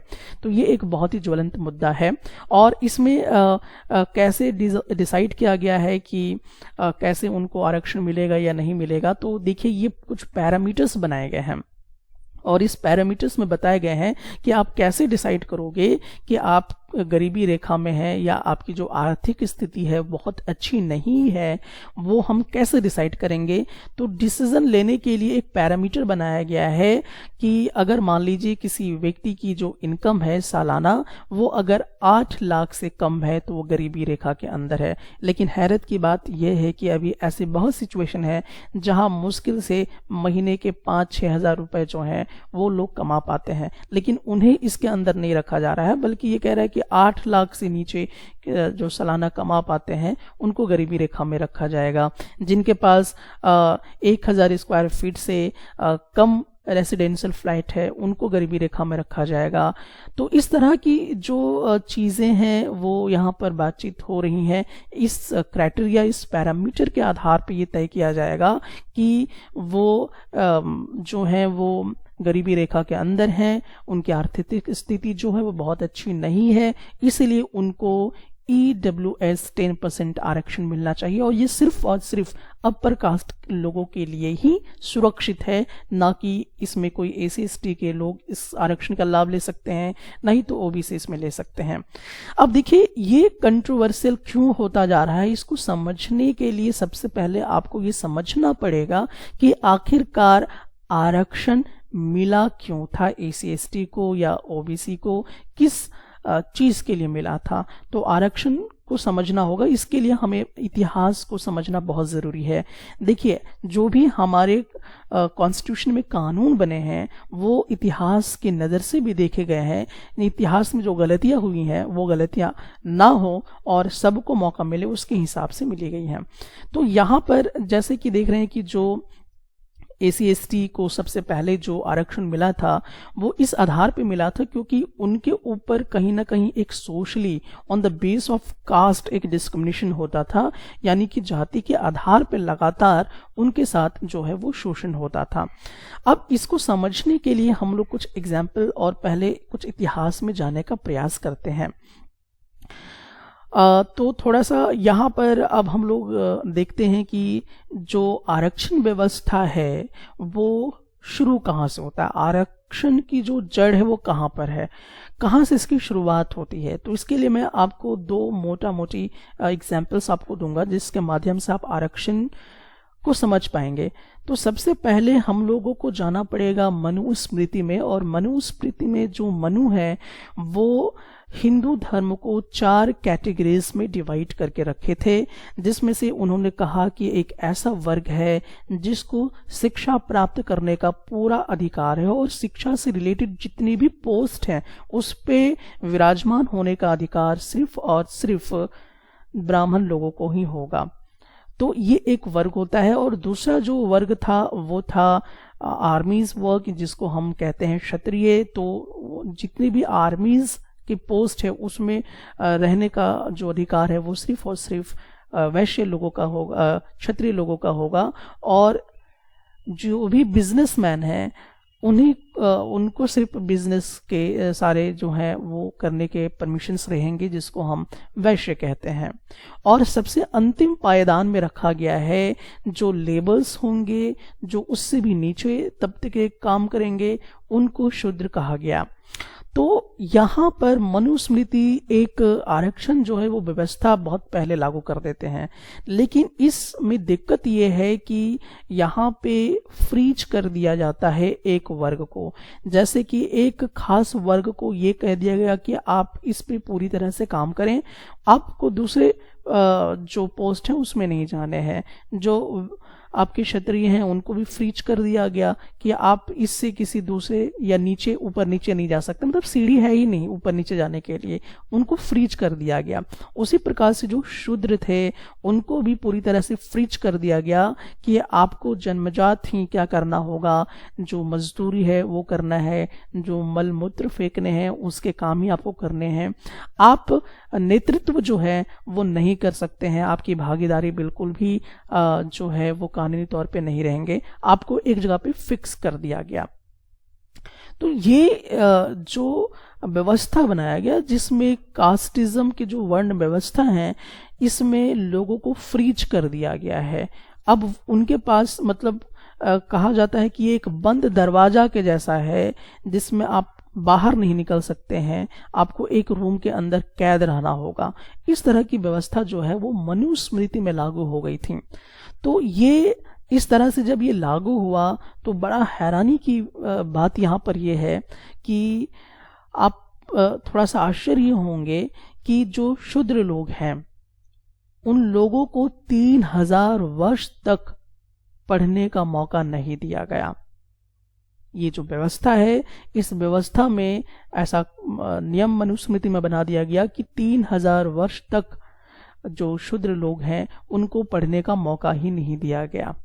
उनको इनसे वंचित रखा गया और उनको मजबूर किया गया, उनको फ्रीज करके मजबूर किया गया कि आप सिर्फ लेबर्स के काम कर सकते हैं, मल मूत्र फेंकने का काम कर सकते हैं, आपको संपत्ति रखने का भी अधिकार नहीं है, आप बड़े घर नहीं बना सकते हैं, आपके पास ज़्यादा ज़मीनें नहीं हो सकती हैं, आप पैसे जमा नहीं कर सकते हैं। तो इस तरह की पाबंदियां जो हैं उनके ऊपर बहुत ही घातक तरीके से लगा दिए गए। तो ये इतिहास रहा है, ये जो है हमारे भारत का एक सच्चाई है जो कि हमारे मनुस्मृति में इस तरह की चीजें जो हैं वो लिखी गई हैं। अब यही मूल कारण रहा कि आरक्षण जो है वो इम्प्लीमेंट होके आया कि आपने जो पिछड़ी जाति के लोग हैं, जो वंचित लोग हैं, जो जिनको आपने काफी लंबे समय तक सताया है, जिनको आपने कभी मौका ही नहीं दिया आगे बढ़ने के लिए, या आप कहेंगे कि उनको एक बंद दरवाजे में आपने बंद करके रखा है, उसको कभी भी भागीदारी यानी कि अपना जो समुदाय है उनका, जिनको हम शूद्र जाति कहते हैं, उनको आप मौका ही नहीं दे रहे हैं कि वो अपने रिप्रेजेंटेटिव तैयार कर सके, अपने समाज के हित में वो कुछ रूल रेगुलेशंस बना सकें, उसके लिए वो काम कर सकें। तो इस तरह की व्यवस्थाएं बिल्कुल भी नहीं बनाई गई और यही कारण था कि आरक्षण जो है वो खुलकर सामने आने शुरू हो गए। आपका इसमें क्या विचार है वो थोड़ा सा समझने का प्रयास करें और कमेंट सेक्शन में आके ज़रूर बताएं। लेकिन अब देखिए आरक्षण को अब दूसरे पर्सपेक्टिव से मैं आपको कुछ एग्जाम्पल के माध्यम से भी यहाँ पर समझाने का प्रयास करता हूँ। इसके लिए मैं आपको एक बेस्ट एग्जाम्पल देता हूँ। मैंने आपको कारण बता दिया कि आखिरकार क्या कारण रहा आरक्षण को इम्प्लीमेंट करने के लिए, और भी कई कारण है, उसको बहुत सारे एग्जाम्पल्स के माध्यम से मैं समझाने का प्रयास करता हूँ। जैसे कि एग्जाम्पल के तौर पर आप यहाँ पे देख सकते हैं, तो यहाँ पर आप देखेंगे कि यहाँ पे 3 जो लड़के हैं, यहाँ पे ग्राउंड में फुटबॉल हो रहा है या जो क्रिकेट हो रहा है उसको वो देख रहे हैं। लेकिन यहाँ पे देखिए कि एक लड़का का जो हाइट है वो बहुत ज़्यादा लंबा है और दूसरा बच्चा थोड़ा सा कम है और तीसरा बहुत ही कम है। अब देखिए यहाँ पर आप देखेंगे कि एक लड़के को ये जो है टूल दिया जाता है ताकि आप देखिए, और दूसरे लड़के को भी टूल दिया जाता है और तीसरे को भी टूल जो है वो दिया जाता है। लेकिन इन सबको इक्वल अपॉर्चुनिटी यहाँ पे मिला हुआ है। यानी तीनों जो हैं तीनों के सबको बराबर बराबर जो है बराबर हाइट वाले टूल जो हैं वो टेबल जो है वो मिला हुआ है, ये इक्वालिटी है। लेकिन समस्या यहाँ पर क्या है, तो समस्या अगर आप देखेंगे कि ये तो क्रिकेट का मजा ले पा रहा है, देख पा रहा है, ये क्रिकेट को देख नहीं, ये भी देख पा रहा है, लेकिन यहाँ पर अगर आप देखें कि जिसकी हाइट बहुत कम है इसको भले ही मिला है टूल, लेकिन ये क्रिकेट को, ये जो मैच है उसको वो बिल्कुल भी देख नहीं पा रहा है। तो अब प्रश्न ये है कि अगर इसको क्रिकेट जो है वो देखना है तो कैसे आप दिखाएंगे इसको, क्या इसके लिए तरीके क्या होंगे, आप कैसे इसको ये काबिल बनाएंगे कि यहाँ पे जो मैच हो रहा है उसको ये देख सके, इसका भी आनंद ये ले सके। तो ये कैसे हो पाएगा, क्योंकि ये जन्मजात तो ये क्या हो गया है, इसका जो हाइट है वो बहुत ही कम है, तो ये देखेगा कैसे, तो ये बहुत बड़ा प्रश्न है। तो ऐसी सिचुएशन के निपटारे के लिए कि इनको भी मौका मिले, तो अब इनको क्या होगा कि थोड़ा सा यहाँ पे देखिए देखिए कि इसकी जो टूल है वो थोड़ा बढ़ा दिया गया, जैसे कि इसकी हाइट प्रॉपर थी, ये देख सकता था, इसीलिए इनको एक टेबल या टूल की कोई ज़रूरत नहीं पड़ी। इसकी हाइट थोड़ी कम थी तो इसको एक ही टेबल पे रखा गया, लेकिन इसका जो हाइट था बहुत ही कम था, वो नहीं देख पा रहा था, तो अब इसको 2 टेबल दे दिया गया, अब उस पर खड़ा कर दिया गया ताकि इसका हाइट मेंटेन कर सके और ये इस क्रिकेट या जो भी मैच हो रहा है उसको वो देख सके। तो इस कारण से आरक्षण इम्प्लीमेंट हुआ, यानी कि जो रिजर्वेशन आया वो ऐसी समस्याओं को लेकर आया कि एक खास जो कास्ट के लोग हैं जिनको मौका ही नहीं मिला, जिनके पास कोई ऑप्शन ही नहीं था, तो उनको बूस्टअप करने के लिए, उनको मुख्य धारा में लाने के लिए, इक्वालिटी को मेंटेन करने के लिए इस तरह का जो आरक्षण व्यवस्था है वो बनाया गया। अब देखिए, या तो दूसरा मेथड है, या तो आप इसको सपोर्ट दे के थोड़ा सा क्या करें कि इसको, जिसको हम कहते हैं आरक्षण, तो आप इसको आरक्षण देकर इस तरह से इसको इक्वालिटी में लाइए, या तो आपको पूरी तरह से जो बाउंड्री खड़ी है उस बाउंड्री को खत्म करना पड़ेगा। अब देखिए, ये जो एग्जाम्पल है ये बहुत ही बेटर क्लैरिफिकेशन आपको दे रहा है कि आखिरकार आरक्षण इंप्लीमेंट हो क्यों रहा है। लेकिन अगर इसमें मैं कहूँ कि जैसे कि जो भारत में जो व्यवस्था बनी है मनुस्मृति के आधार पे, वो है वर्ण व्यवस्था, यानी कास्टिज्म के आधार पे बना। तो ये कास्टिज्म के आधार पे बना, तो उसका एक तरीका है, 2 ही तरीका था, या तो आरक्षण देके उनको आप सपोर्ट करके आगे ले जाएं, या तो बाउंड्री हटाना होगा। तो बाउंड्री है क्या, बाउंड्री यहाँ कास्टिज्म है, तो वो पूरी तरह से कास्टिज्म सिस्टम को यहाँ पर डिसॉल्व करना होगा, उसको पूरी तरह से खत्म करना होगा, जाति प्रथा जैसी व्यवस्था को ही पूरी तरह से खत्म करना होगा। अब प्रश्न ये आता है कि जाति व्यवस्था खत्म हुआ है या नहीं हुआ है, ये हम कैसे पता करें। तो देखिए, क्या जैसे कि doctor BR Ambedkar Hindu court bill के अकॉर्डिंग बात रखते हैं कि आप जाति व्यवस्था को कैसे खत्म करेंगे, तो इसके 2 तरीके होंगे। 2 तरीके क्या होंगे कि या तो आप ऐसे धर्म की तरफ बढ़ जाएं जो सबका सम्मान करता हो, सबको इक्वालिटी पे रखता हो, तो वैसे धर्म में आप कन्वर्ट हो जाएं। यानी कि डॉक्टर BR अम्बेडकर बुद्ध धर्म की तरफ, बौद्ध धर्म की तरफ ज़्यादा इशारा करते हैं, क्योंकि ये पूरी तरह से संपूर्ण अपने आप में कहा जाता है। दूसरी चीज कि जो भी अगर हम लोग बात करते हैं धर्म की, उसमें वर्ण व्यवस्था है और उसमें एक बंद कमरे के जैसा है जिसमें कोई भी ऊपर नीचे जा नहीं सकता है, तो इसमें उसका उद्धार जो है वो आपको नहीं देखने को मिलेगा।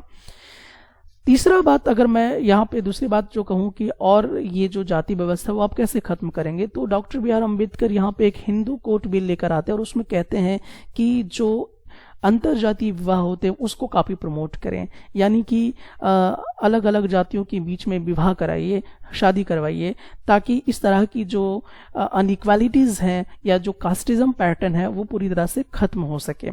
तो अब ये दीवार गिराना बहुत ही मुश्किल लोगों को लगता है। अगर आप ये कह दें कि अंतरजातीय विवाह होना चाहिए, अगर ऐसा होगा तो तलवार निकल जाएंगी। अगर कोई हिंदू किसी मुस्लिम महिला से विवाह कर लेता है तो तलवार निकल जाती है, यानी कि जो कास्टिज्म की बाउंड्री है वो टूट नहीं रही है। अगर कोई ब्राह्मण व्यक्ति किसी दलित से जाके विवाह कर लेता है तो यहाँ पर कटारें निकल जाती हैं, तलवारें निकल जाती हैं। तो यहाँ पर जो ये बताता है कि कास्टिज्म जो है वो खत्म नहीं हो पा रहा है, बल्कि वो बहुत ही प्रबल होता चला जा रहा है।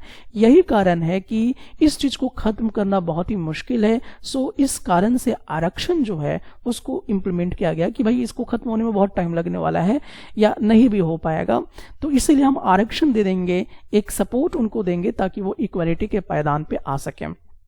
तो इस चीज को आपको यहाँ पर समझने की जरूरत है। लेकिन एक और मैं आपको यहाँ पर जो है वो उदाहरण के तौर पे समझाना चाहूंगा, बताना चाहूंगा, उसको थोड़ा सा आप समझेंगे। तो जैसे कि मैं आपको एग्जाम्पल के तौर पे यहाँ पे ये देना चाहूंगा कि जैसे कि अभी टोटल भारत में टोटल आरक्षण कितने हैं वो अभी हम लोग समझेंगे। जैसे कि मान लीजिए कि खेत है, ठीक है, एक बहुत बड़ा सा फील्ड है, एक खेत है। अब इस खेत में 2 पार्टीशन होता है, ठीक है, और इन एक आधा पार्ट मान लीजिए कि ए आदमी के नाम पे है और आधा पार्ट जो खेत है वो बी आदमी के नाम पे है। तो ए वाला जो ये व्यक्ति है ये कहता है कि यहाँ पर आप बाउंड्री जो है वो क्रिएट कर दीजिए, बाउंड्री क्रिएट कर दीजिए। तो एक विशाल बाउंड्री जो है यहाँ पे बना दिया जाता है। लेकिन अब यहाँ पे प्रश्न ये आता है कि ये जो बाउंड्री है क्या सिर्फ और सिर्फ ए पर्सन के लिए है या बी पर्सन के लिए भी है? तो आपका जवाब होगा कि ये जो बाउंड्री है ये ए के लिए भी है और बी के लिए भी दीवार खड़ी हो चुकी है। अब ध्यान से समझिएगा कि जो स्पेस का बंटवारा हुआ वो दोनों में हो गया, ठीक है, अगर ये बाउंड्री खड़ी होती है तो अब यहीं पर समझने की जरूरत है कि जैसे कि बिल्कुल आरक्षण इस बाउंड्री के जैसा बिहेव कर रहा है। अब यहाँ पे देखिए कि टोटल जो आपका आरक्षण है वो 49.5% है, ठीक है। 100% में से टोटल आरक्षण कितना जो लागू किया गया है, 49% जो आरक्षण है वो AC ST OBC जो महिला है, जो हैंडीकैप है, उन लोगों को मिला है 49.5% आरक्षण। इस तरह से चला गया।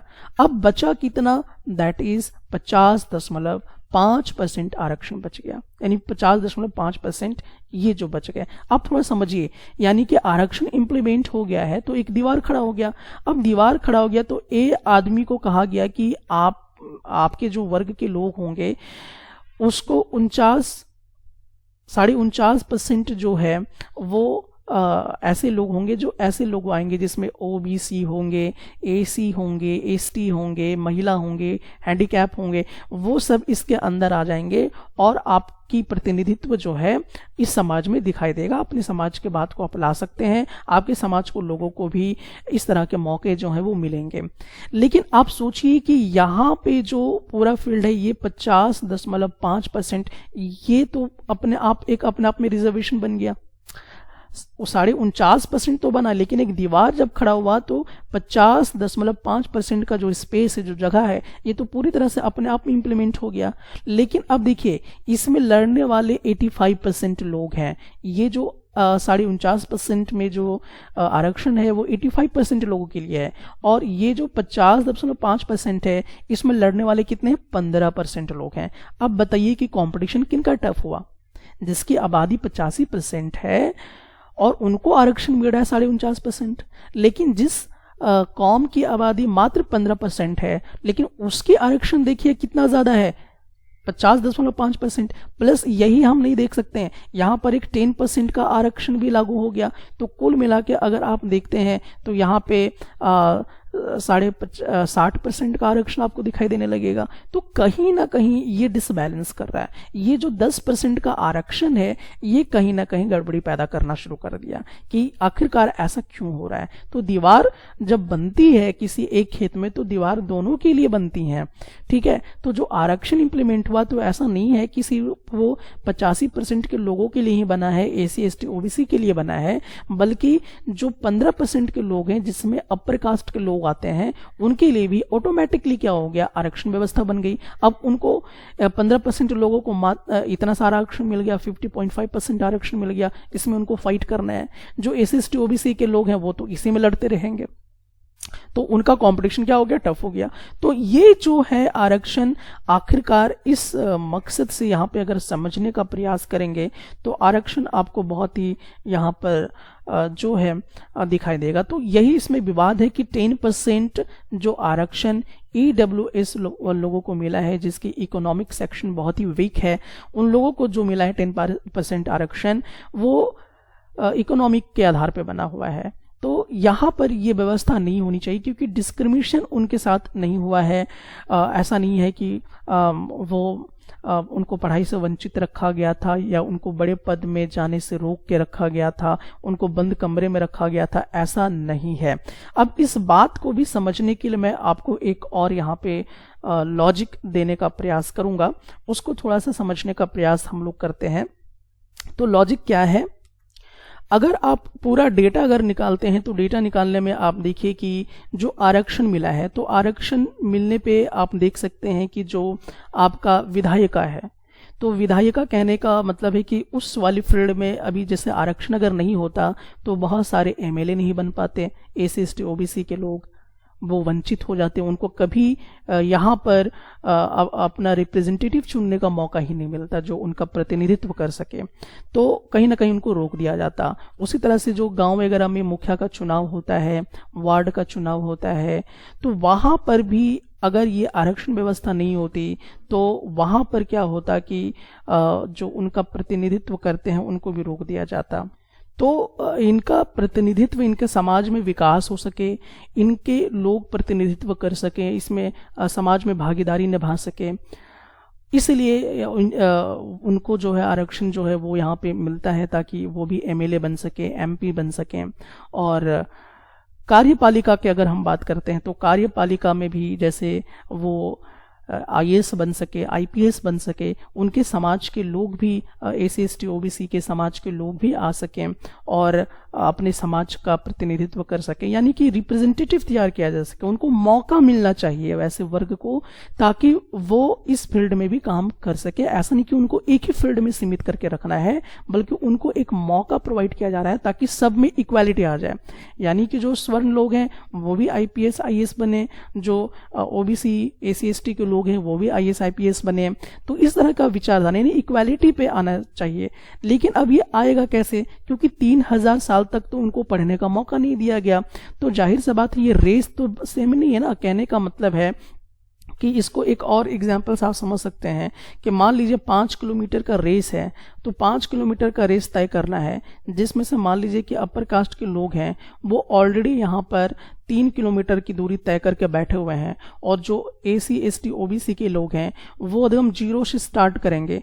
अब तो बताइए कि सबसे पहले रेस तक पहुंचेगा कौन। डेफिनेटली आपको मालूम है कि 3 किलोमीटर तक ऑलरेडी पहुंचा हुआ है, तो जाहिर सा बात है कि इसको पहुंचने में ज़्यादा समय नहीं लगेगा, यानी बहुत जल्दी पहुंच जाएगा, क्योंकि इसने इतना एजुकेशन गेन कर लिया है। लेकिन जिसकी सीमा ही नहीं, जिसका क ख का बेस ही रेडी नहीं है, जिसका इंग्लिश लैंग्वेज इंप्रूव नहीं है, या जिनको इस तरह की व्यवस्था ही नहीं मालूम है, और वो हर तरह से मतलब कि सोशली बैकवर्ड है, तो उसको यहाँ से स्टार्ट करनी पड़ रही है। तो ये इस सीमा तक कैसे पहुंच पाएगा।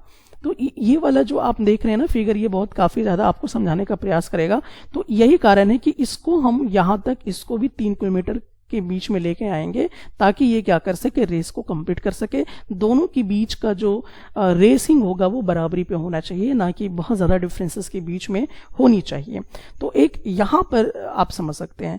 इसके बहुत सारे रिजल्ट भी आप देख सकते हैं कि अभी जो न्यायपालिका है, न्यायपालिका में सबसे ज्यादा यानी कि 90% सब जो है वो जज जो हैं वो सिर्फ और सिर्फ अपर कास्ट के लोग हैं। क्यों?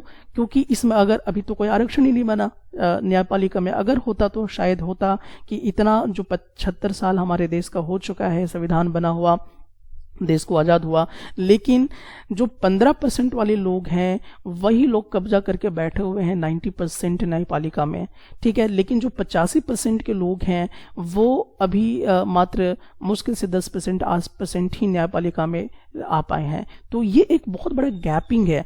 तो यहाँ पर इक्वालिटी होनी चाहिए। अगर 50% अपर कास्ट के हैं तो 50% आपके जो बैकवर्ड क्लासेस के लोग हैं उनको भी होना चाहिए था, लेकिन ये गैपिंग बहुत ज़्यादा है, अभी भी ये पूरी तरह से फिलअप नहीं किया जा चुका है।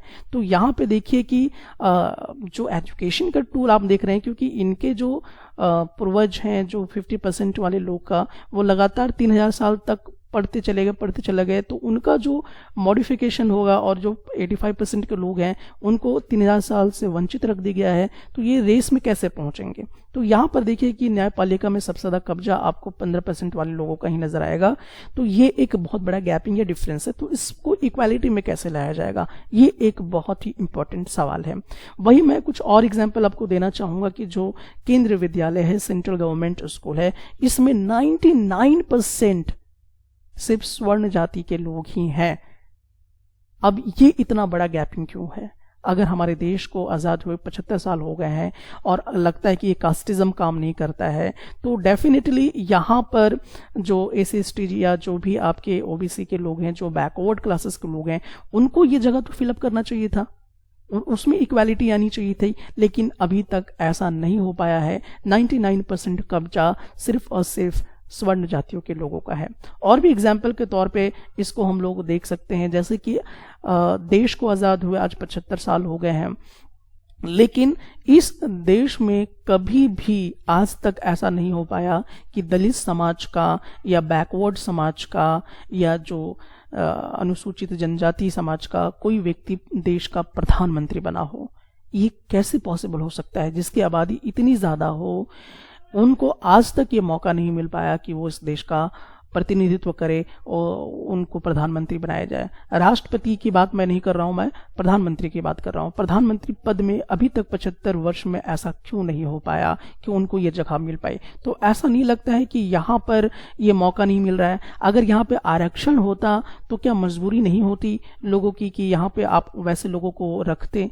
ऐसे आप देख ही चुके होंगे कि भले अभी यहाँ पे SC/ST OBC का जो प्रधानमंत्री वो नहीं आया, लेकिन इसके बावजूद आप ये नहीं कह सकते कि देश की बहुत 75 साल में तरक्की हो गई। क्या गरीबी जैसी जो व्यवस्था बनी हुई है, जो अप डाउन बना हुआ है, क्या वो खत्म हो गया? क्या नहीं है? क्या सभी लोगों को रोजगार मिल गया? क्या ये भी आपको देखने को नहीं मिलेगा। क्या सभी लोग आज हाई एजुकेशन सिस्टम में रह रहे हैं? क्या ये भी आपको नहीं मिलेगा। क्या स्किल डेवलपमेंट जैसे जो आपके एजुकेशन सिस्टम होते वो घर घर में पहुंच गए हैं? क्या तो ये सब चीजें आपको अभी देखने को बिल्कुल नहीं मिलेगा।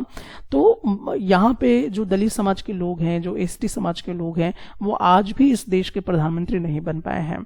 तो क्यों नहीं बन पाया? क्योंकि इसमें आरक्षण व्यवस्था नहीं लिखा गया। अगर आरक्षण व्यवस्था होता तो शायद इसमें भी हमारी कुछ इसमें समाज के लिए कुछ काम हो पाता, उनको भी मौका मिलता प्रतिनिधित्व करने का।